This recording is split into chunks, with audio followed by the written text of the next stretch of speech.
Bonjour, soyez les bienvenus dans Regard d'évêque pour la quatrième et dernière fois, en tout cas en 2018, non seulement sur les ondes de RCF Liège, mais aussi en images, comme vous le constatez.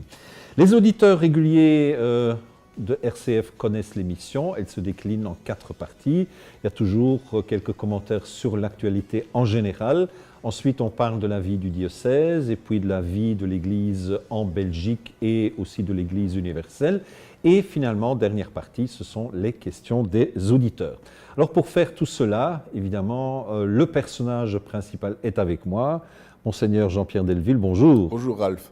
Alors, dans la première vidéo de ce mois de décembre 2018, nous allons aborder l'un ou l'autre fait, l'un ou l'autre événement des dernières semaines, des derniers mois que vous souhaitez commenter, qui ne relèvent pas nécessairement de la sphère religieuse ou catholique. Par quoi commencer? Peut-être par, évidemment, la situation du gouvernement belge. Au moment où nous parlons, on ne connaît pas encore la décision finale, mais je suppose que vous avez suivi l'évolution des dernières semaines et que vous avez quelque chose à dire là-dessus. Oui, donc je dois dire que voilà, le gouvernement a présenté sa démission. Ce qui est symptomatique, c'est qu'il est tombé sur la question de la signature ou non du Global Compact for Migration. C'est donc l'accord ou le pacte, disons, général, global pour les migrations de l'ONU, qui devait être signé à Marrakech et qui a été en effet bel et bien signé. Mais la NVA ne voulait pas. Et donc la NVA, pour des raisons peut-être un peu électorales, ne voulait pas aller jusque-là et finalement a entraîné la chute du gouvernement en refusant la signature de cet accord. Moi je trouve que c'est très caractéristique, un gouvernement qui tombe sur cette question je dirais, l'accueil de l'immigré, mais aussi la réglementation de l'accueil de l'immigré.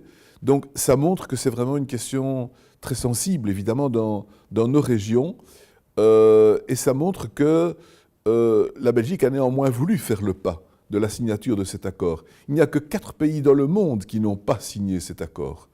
Évidemment, il y a les États-Unis, vous me direz. Mais il n'empêche que ça signifie malgré tout une belle avancée. Et le Saint-Siège et le pape François en particulier ont insisté pour que l'on signe cet accord, même s'ils ont montré quelques réserves sur certains éléments de l'accord. Donc je pense que la Belgique aurait pu faire la même chose, marquer des réserves sur tel ou tel aspect, comme le Saint-Siège l'a fait, mais signer l'accord sans entraîner la chute du gouvernement. Donc en ce sens-là, on peut dire que voilà, notre gouvernement a quand même été courageux dans la mesure où il a accepté de garder sa parole et de signer l'accord. Et malheureusement, il est tombé parce qu'une partie n'a pas suivi. Je trouve que c'est symptomatique et ça nous interroge voilà, sur, je dirais, notre capacité d'accueil de l'étranger et l'intégration du concept d'immigré dans notre culture. Et d'autre part, je suis quelque part fier qu'on ait quand même signé l'accord parce que je trouve vraiment que ça aurait été dommage. Les évêques de Belgique ont insisté aussi auprès du gouvernement, comme tous les évêques du monde entier, pour faire valoir la position du Saint-Siège et montrer que nous voulions l'appuyer également. Donc au total, je trouve qu'on a bien fait de signer, mais les conséquences sont évidemment un peu dommages. De toute façon, comme il y a des élections au mois de mai, on peut quand même dire qu'il n'y aura pas une grande différence entre ce qu'on a fait maintenant, en faisant tomber le gouvernement actuellement, ou en arrêtant les affaires au mois de mai. On le voit bien, les enjeux sont vraiment d'ordre international. Un autre sujet mondial même, c'est évidemment le climat. Il y a eu la grande manifestation à Bruxelles avec plus ou moins 70 000 manifestants. Il y a eu aussi au mois de décembre la COP 24. Quel est votre regard sur la situation actuelle en Belgique et dans le monde? Oui, donc c'est important d'y travailler. Le succès de la manifestation le montre bien. Et l'opinion catholique est aussi dans ce sens-là, puisque le pape a écrit Laudato aussi, cette grande encyclique sur la promotion de l'écologie et le respect de la nature dans son intégralité. Le pape parle d'une écologie intégrale. Donc en ce sens-là, c'est très important qu'il y ait un travail dans le monde entier. À Katowice, en Pologne, On a donc signé un certain nombre d'applications de l'accord qui avait été signé précédemment à Paris et pour lequel le pape avait écrit justement l'encyclique Laudato Si. C'était la COP 21, ici nous sommes à la COP 24. Il y a des regrets chez pas mal de gens pour dire c'est peu ambitieux. Il y a beaucoup plus, disons, de pas qui pourraient être faits, de décisions qui pourraient être prises. Et là, par contre, la Belgique a été franchement à la limite du ridicule, puisque nos différents gouvernements régionaux, communautaires et fédéraux n'ont pas réussi à s'entendre pour une position, ne fût-ce qu'une position minimale, que l'on pouvait signer là à Katowice. Et donc la Belgique, là par contre, n'est pas dans les signataires. Donc on peut dire que là, c'est l'inverse de l'autre côté. Au lieu d'avoir un engagement héroïque, on a véritablement une paralysie affligeante.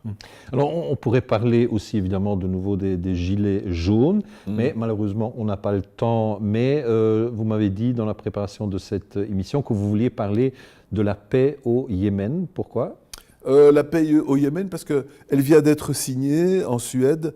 J'espère vraiment que ce sera un accord qui sera respecté, parce que c'est un pays qui souffre le martyre. On risque là une très très grande famine. C'est un pays à un endroit névralgique, la Corne d'Afrique, la communication au fond entre, je dirais, l'Occident et l'Orient. Je trouve que c'est vraiment dramatique. C'est un beau pays. Moi, j'ai des amis qui sont allés autrefois en voyage de noces là-bas. Donc je me dis quand même, c'est triste. Il y a 10 ans, on pouvait aller en voyage de noces au Yémen, et maintenant on est dans une situation de guerre totale où les gens souffrent atrocement. Donc je trouve vraiment important d'appuyer cet accord et d'espérer qu'il pourra être réalisé. Alors, la fin d'une année, c'est peut-être le moment aussi où on peut faire une petite rétrospective. Malheureusement, il ne nous reste plus que quelques minutes, mais je voudrais quand même vous demander quel est peut-être l'événement en 2018 que vous retenez tout particulièrement. Là aussi, vous m'avez dit 2 mots, un mot anglais ou Red Lions et un mot entre guillemets latin, Brexit. Oui, Red Lions, parce que voilà, notre équipe de hockeyeurs a gagné la Coupe du Monde du hockey, donc je trouve que c'est formidable. Je crois qu'une de leurs principales bases, c'est Waterloo, c'est au centre du pays. Waterloo, Morne-Plaine, c'est le signe d'une défaite, mais finalement, c'est devenu une victoire. Donc je trouve que ça vaut la peine d'être salué, quoi. C'est une invitation aussi à la jeunesse à se donner au niveau sportif, à pouvoir travailler en quelque sorte sa condition physique. Donc là, je trouve une très belle chose. Et là, évidemment, on peut aussi faire la comparaison avec le football où, malgré tout, les Belges sont quand même allés assez loin. Les Belges sont allés très loin, ils ont eu beaucoup de succès aussi. Et donc je trouve que ça vaut la peine d'être souligné ici dans le cas des hockeyeurs, puisque la couverture médiatique est moins forte, le match n'est pas retransmis en direct, etc. Alors pourtant qu'on va à la Coupe du Monde, quoi. On gagne la Coupe du Monde.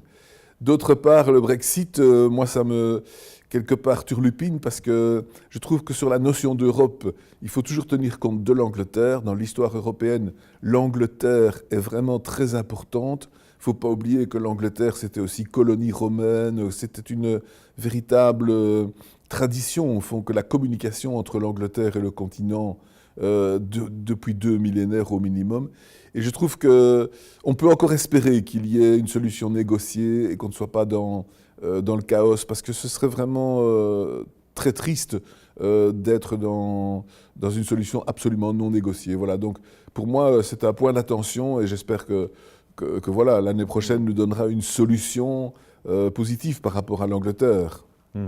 Et l'attitude de l'Union européenne qui a montré beaucoup de patience, mais je crois que les Anglais attendaient plus. Peut-être que oui, mais en même temps, on voit qu'il y a une évolution dans l'opinion publique en Angleterre. On dit maintenant que peut-être si on faisait un référendum, on ne serait plus pour le Brexit. On commence à dire que mais finalement, on pourrait quand même faire un nouveau référendum, alors que cette idée avait été balayée jusqu'à présent. Moi-même, à cette émission, je me rappelle très bien, il y a 1 an, j'ai dit on pourrait faire un 2e référendum. Parce que le premier était clairement influencé par les conditions de politique interne, intérieure, et pas par l'objet même du référendum. Et donc il était biaisé, il était faussé. C'est évidemment souvent le problème des référendums, mais il n'empêche que ça n'a pas été fait sur le sujet, ça a été fait par une influence d'autres sujets.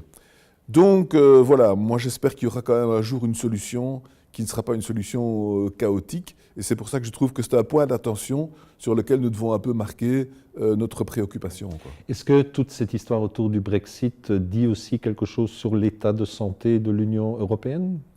Ben, peut-être que ça nous dit quelque chose sur le sentiment d'insécurité que l'on vit et la volonté de se protéger par rapport à cette insécurité. Donc la Grande-Bretagne vit une certaine insécurité, elle a envie d'être plus maîtresse de ses propres affaires. Je crois que là, on rejoint les gilets jaunes en fait, parce qu'un gilet jaune c'est quoi? Ben, c'est le gilet qui est dans votre voiture pour vous protéger en cas d'insécurité.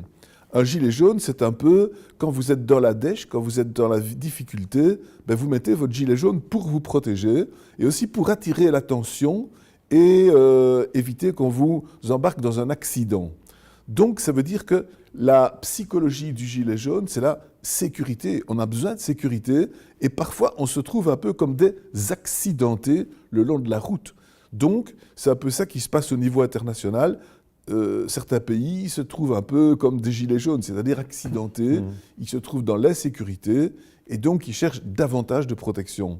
Donc je crois que là, il faut tenir compte de ça pour donner satisfaction aux personnes qui sont dans l'insécurité, mais montrer que la voie qu'elles cherchent n'est pas la bonne pour sortir de l'insécurité et qu'il y a d'autres pistes qui seront meilleures. Eh bien, merci beaucoup, Monseigneur, pour ce petit tour d'horizon.